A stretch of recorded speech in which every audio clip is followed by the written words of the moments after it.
So now let's see how we can work around with color balance effect inside of Corel Draw. So now in order to go ahead and work around with that, I'm going to go around onto File and import out an image in which I can go ahead and apply the effect to. So I just made this particular image right here, as you can see, and now what I can do is I can go around onto the effects menu, and then what you can do is you can go around over here onto the adjust setting right here, and here I can simply go around and choose color balance right here. So let's just go around onto color balance right here, and you can see that now I get the color balance dials right here. For example, there's cyan and red right here, so I can go around and bring down the cyan right here just like this, and you can go around and bring it up right here, and you can see the change over here in the dark areas where you can make the color more cyan, as you can see right here, or you can make it more red as well, just like this. So if I were to go around over here onto magenta and green, I can go around, make it more green right here, or make it more magenta right here,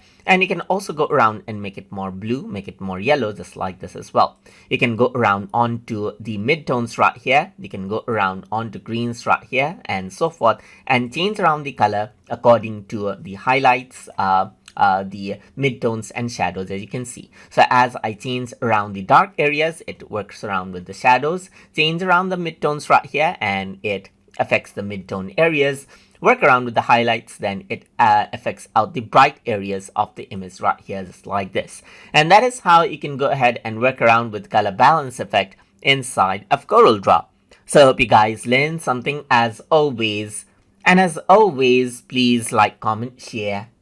and subscribe.